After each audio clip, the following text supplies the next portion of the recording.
দেশ থেকে বিদেশ, খেলা থেকে বিনোদন, সব ধরনের খবর নিয়ে আমি মিঠু শুরু করছি নজরের দুনিয়া। দায়িত্ব আরো বাড়ল, ঘানার সর্বোচ্চ জাতীয় সম্মানে ভূষিত হয়ে মন্তব্য প্রধানমন্ত্রী নরেন্দ্র মোদীর। প্রধানমন্ত্রী নরেন্দ্র মোদীর মুকুটে নয়া পালক, এবার ঘানার সর্বোচ্চ জাতীয় সম্মানে ভূষিত হলেন তিনি। বৃহস্পতিবার তাকে officer of the star of ঘানায় সম্মানিত করলেন ঘানার প্রেসিডেন্ট জন দ্রামানি মাহামা। সম্মান পেয়ে আপ্লুত মোদী বলেন, দুদেশের বন্ধুত্ব গভীর হবে, দায়িত্ব আরো বাড়ল। প্রধানমন্ত্রী তার এক্স হ্যান্ডেলে লেখেন, ঘানার সর্বোচ্চ জাতীয় সম্মান পেয়ে আমি গর্বিত। এটি কেবল ব্যক্তিগত অর্জন নয়, বরং ভারতের 140 কোটি মানুষের পক্ষ থেকে আমি এটি গ্রহণ করছি।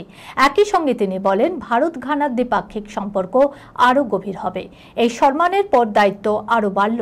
সম্মানটি গ্রহণ করার পর মোদী তা ভারতের যুব সমাজ, সাংস্কৃতিক ঐতিহ্য এবং দুদেশের বন্ধুত্বের প্রতি উৎসর্গ করেছেন।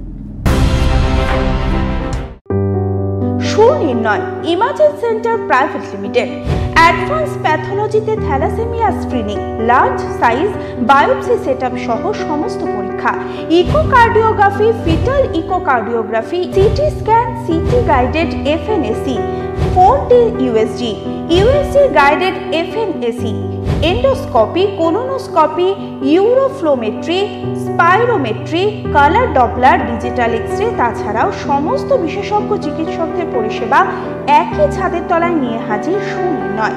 ঠিকানা 126/1 পিলখানা রোড, রানীবাগান, বহরমপুর, মুর্শিদাবাদ। বিশদে জানতে যোগাযোগ করুন 8373049252 7547900377।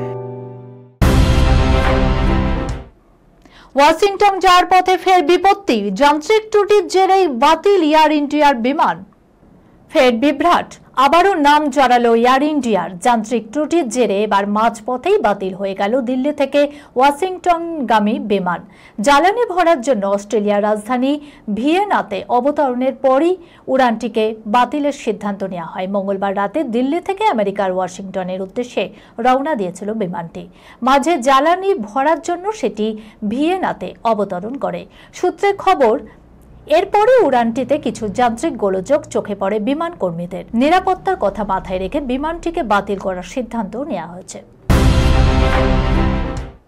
আবার আসবো, পুনের উচ্চবিত্ত আবাসনে তরুণীকে ধর্ষণ করে সেলফি তুলল ডেলিভারি বয়। পুনে শহরের ধনী ব্যক্তিরা এই আবাসনেরই বাসিন্দা। নিরাপত্তার বেড়া ডিঙিয়ে সেই উচ্চবিত্ত আবাসনেই একটি ফ্ল্যাটে ঢুকে 22 বছরের তরুণীকে ধর্ষণের অভিযোগ একটি কুরিয়ার সার্ভিস সংস্থার এক ডেলিভারি বয়ের বিরুদ্ধে। ওটিপির জন্য মোবাইল ফোন নিতে ঘরে ঢুকেছিলেন ওই তরুণী। পিছন পিছন ভিতরে ঢুকে পড়েন অভিযুক্ত। এরপরই জোর করে দরজা বন্ধ করে কুকর্ম সেরে পলাতক হয় ওই যুবক। সূত্রে খবর, ঘরে ঢুকে তরুণীর মুখে এক ধরনের তরল স্প্রে করেন অভিযুক্ত, ফলে জ্ঞান হারান ওই তরুণী। এরপরেই কি ধর্ষণ করেছে যুবক তা এখনো যদিও স্পষ্ট নয়। ঘটনাস্থল থেকে পালানোর আগে নির্যাতিতার ফোনে যুবক সেলফিও তোলেন বলেও জানা গিয়েছে। সেই সঙ্গে তিনি লিখে যান, আবার আসবো। ঘটনার তদন্ত শুরু করেছে পুলিশ।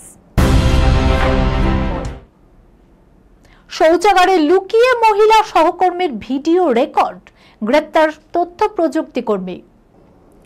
অফিসের শৌচাগারে লুকিয়ে সহকর্মীর অশ্লীল ভিডিও করছিলেন যুবক। বুঝতে পেরে হাতে নাতে অভিযুক্তকে ধরলেন বাকিরা। গ্রেপ্তার করা হয়েছে যুবককে। ঘটনাটি ঘটেছে বেঙ্গালুরুর এক আইটি অফিসে। 3 মাস আগে আইটি কোম্পানি ইনফোসিসে সিনিয়র অ্যাসোসিয়েট হিসাবে যুক্ত হন। অভিযোগকারী মহিলা সংস্থায় দীর্ঘদিন ধরে কাজ করেছেন। গত মাসের 30 তারিখ তিনি শৌচাগার ব্যবহারের সময় বুঝতে পারেন একটি মোবাইলে ভিডিও করা হচ্ছে। সঙ্গে সঙ্গে শৌচাগার থেকে বেরিয়ে চিৎকার করেন। ছুটে আসেন উপস্থিত বাকি কর্মীরাও। তখনই তল্লাশি চালিয়ে তাকে পাকড়াও করে সহকর্মীরা। ফোনটি কেড়ে তল্লাশি চালায় সহকর্মীরা। যুবকের ফোন থেকে ওই মহিলা সহ আরও মহিলা কর্মীদের ভিডিও উদ্ধার করা হয়েছে। এছাড়াও ইন্টারনেট থেকে ডাউনলোড করা অনেকগুলি ভিডিও পাওয়া গিয়েছে। পুলিশ যুবককে গ্রেপ্তার করেছে। এই খবরের সঙ্গে শেষ করলাম আজকে নজরে দুনিয়া। আপনারা দেখছেন টিভি 24 বাংলা, সংবাদ বিনোদন সারাদিন সারাক্ষণ।